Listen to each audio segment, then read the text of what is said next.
In this video, we'll work through examples of exponential equations. There are really only two ways to solve these. The first is if you have a to the x equaling a to the y. In other words, you can write things with the same base. Then x is equal to y.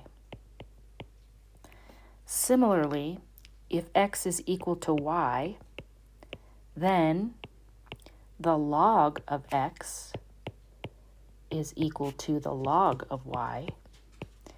And so if we have two things that are equal, we can take the log of both sides of that same equation, and that's very helpful when solving exponential equations. So let's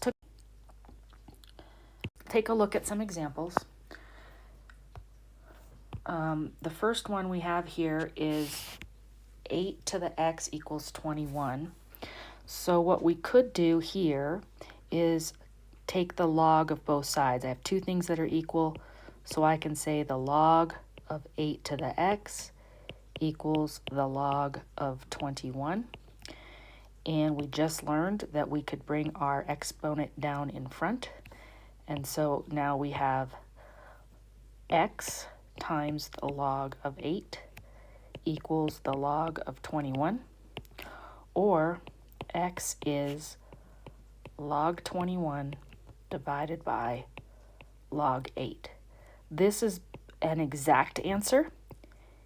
If you wanted to find the decimal approximation, you would use your calculator, and we would get approximately 1.464.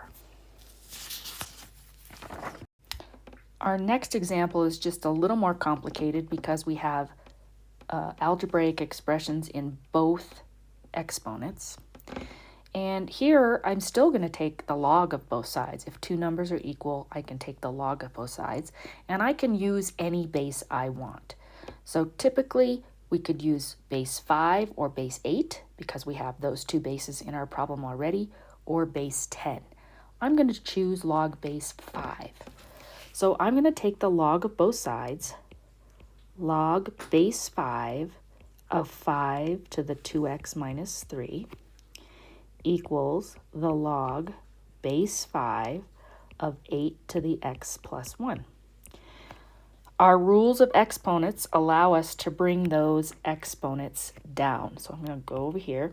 We got 2x minus 3 times the log base 5 of 5. Notice I put that in parentheses because it's not just the negative 3 times that log, it's the whole thing. And similarly on this side, x plus 1 times log base 5 of 8. Now you may notice that log base 5 of 5 is actually 1. So at this point we have 2x minus 3. And on the right-hand side, I'm going to distribute x log base 5 of 8 plus log base 5 of 8. I'm now going to put all of my expressions, all of my terms with x's in them, on the same side of the equation. So I'll have 2x minus x log base 5 of 8. And then anything without an x, I'm going to put on the other side. So we already have log base 5 of 8, and we'll add 3. So our x's are here and here, but those aren't like terms as far as something that we could just add. So we're going to factor that x out, leaving 2 minus log base 5 of 8 equals the log base 5 of 8 plus 3. And now we can divide. So we have x equals log base 5 of 8 plus 3, and then 2 minus log base 5 of 8. So again, this would be an exact answer.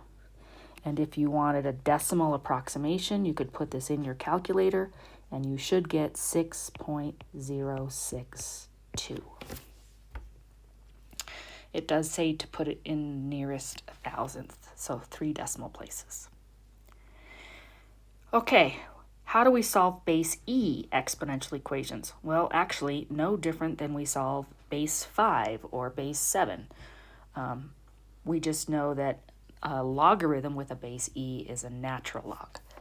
So for this first example here, I have e to the absolute value of x equals 50, and I'm going to take the natural log of each side, because if these two numbers are equal, then the logs of these two numbers are equal. That's going to allow us to bring down our absolute value of x times the natural log of e equals the natural log of 50. And we know the natural log of e is just 1. So we have the absolute value of x equals the natural log of 50. I want just x. So remember, when we solve an absolute value, we say x could be the natural log of 50, but it could also be the opposite of the natural log of 50. So in this case, we have 2 answers.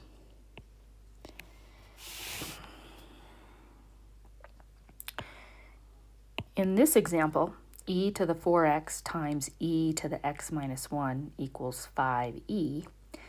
I'm first going to combine on the left-hand side, because we know, for example, if we have x to the a times x to the b, we add our exponents. So we would have x to the a plus b.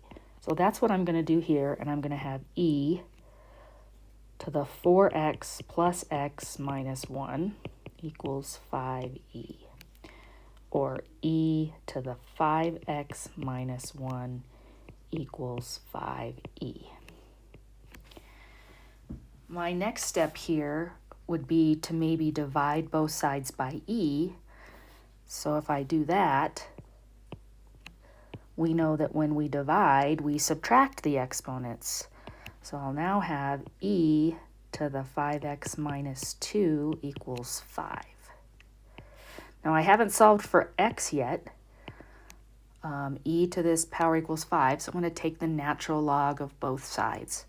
That's going to give me 5x minus 2 times the natural log of e is 5.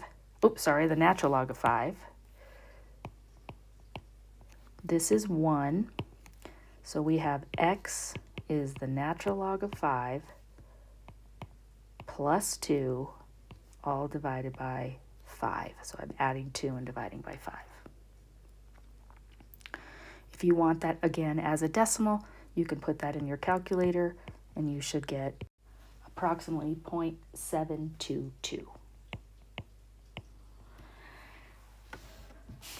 In this next example, we have something that's quadratic in form. E to the 2x minus 6e to the x plus 5 equals 0. In this case, we're going to make a substitution. Let u equal e to the x. So making that substitution, we're going to have u squared minus 6u plus 5 equals 0, which factors nicely. Two numbers that multiply to 5 and add to negative 6 are negative 5 and negative 1. And so if we use the zero product rule, u equals 5 and u equals 1. Only we never had a u, we just made that substitution to make it easier to look at. So we actually have e to the x equals 5 and e to the x equals e to the x equals 1, and then I convert these to exponential form. So the natural log of 5 and the natural log of 1. Of course, the natural log of 1 is just 0. So we actually get 2 answers here. X is 0 and x is the natural log of 5. The last example here is something that you might see in calculus. Don't panic. Something that looks like this often shows up when we take a derivative in calculus. We then would need to set it equal to 0 and solve.